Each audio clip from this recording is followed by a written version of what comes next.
2024 বৰ্ষৰ আইপিএলৰ পৰা সম্পূৰ্ণৰূপে বাহিৰ হৈ গৈছে বুলি ক'ব লাগিব এটা দল হয় আপোনালোকে ঠিকই শুনি আছে প্ৰথমটো দল বুলি ক'ব লাগিব যেটোৱে 2024 বৰ্ষৰ আইপিএলৰ পৰা মোষ্ট লাইকলি বাহিৰ হ'বলৈ গৈ আছে তেওঁলোকে হয়তো পৰৱৰ্তী ৰাউণ্ডলৈ কোনো পধ্যে কোৱালিফাই কৰিব নোৱাৰে গতিকে হে দলটিৰ নাম কি হয় কিয়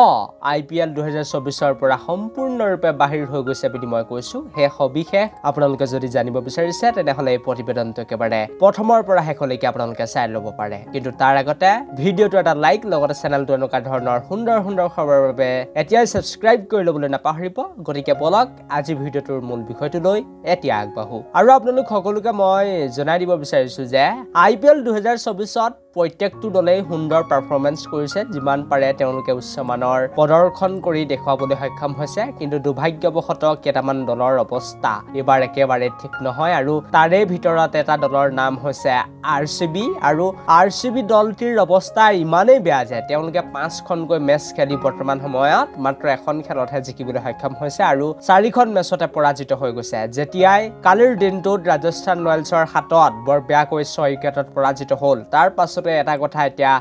স্পষ্ট হৈ গৈছে যে হয়তো আৰসিবি দলটিয়ে বা বিৰাট কোহলি দলটিয়ে মোষ্ট লাইকলি 2024 বৰ্ষৰ আইপিএলৰ পৰাটো বাহিৰ হৈয়ে গৈছে তেওঁলোকে হয়তো পৰৱৰ্তী ৰাউণ্ডলৈ কাৰণ প্ৰৱেশ কৰিব নোৱাৰিব এটা কাৰণৰ বাবে হেতু হৈছে যে তেওঁলোকৰ যেটো নেট ৰান ৰেট হে নেট ৰান ৰেটটো বহুত বেছি কম হয় আৰু আহিবলগীয়া সময়ত তেওঁলোকৰ যিমান বাকি খেল আছে 9খনকৈ মেচ এতিয়াও বাকি আছে যদিও কিন্তু গুটেই কেইখন তেওঁলোকে মেচ হয়তো জিকিব নোৱাৰিব কাৰণ প্লেয়াৰ সকলৰ ইমান বেছি ফৰ্ম নাই বিৰাট কোহলিৰ বাহিৰে আপোনালোকে যদি চাই তেনেহলে ডুপ্লেছিছৰ ফৰ্ম নাই মেক্সৱেলৰটো কবই নালাগে একেবাৰে তেখেতে খেল ডুবাই দিছে বুলি ক'ব লাগিব তাৰ লগতে বাকি প্লেয়াৰ সকলৰো ইমান বেছি ফৰ্ম দেখা নাই ইয়াৰ লগতে তেওঁলোকৰ যি কেইগৰাকী খেলুৱৈ ফৰ্মত আছে মহিপাল লমুহৰ অনুজ ৰাৱত তেওঁলোকক আচলতে আৰসিবি দলটিয়ে বেছিকৈ সুযোগ দিয়া নাই গতিকে মই নাভাবো যে এই টিমটোৱে 2024 বৰ্ষৰ আইপিএলৰ প্লেঅফ ৰাউণ্ডত প্ৰৱেশ কৰিব কিন্তু আৰসিবি দলটিয়ে তেতিয়াহে জিকিব পাৰিব যেতিয়া নেকি তেওঁলোকে প্লেয়াৰ বনাব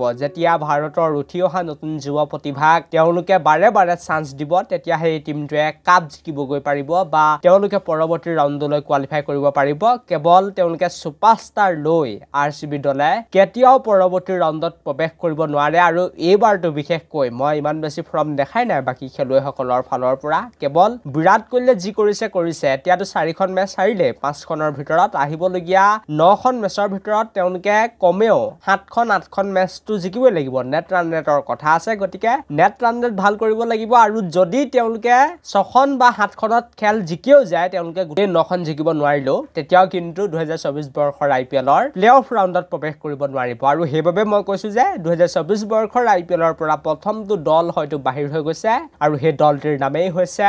আৰসিবি বন্ধুসকল এটোৱে আছিল আজি ভিডিঅটো মই বেছি ভিডিঅবিলাক দীঘলীয়া নকৰো কাৰণ মোৰ স্বাস্থ্যটো ইমান ঠিক নহয় অতি সোনকালে মই সুস্থ হৈ উঠিম কিন্তু আজি ভিডিঅটো মই ইমানতে সামৰণি মাৰিব বিচাৰিছো thank you for watching this video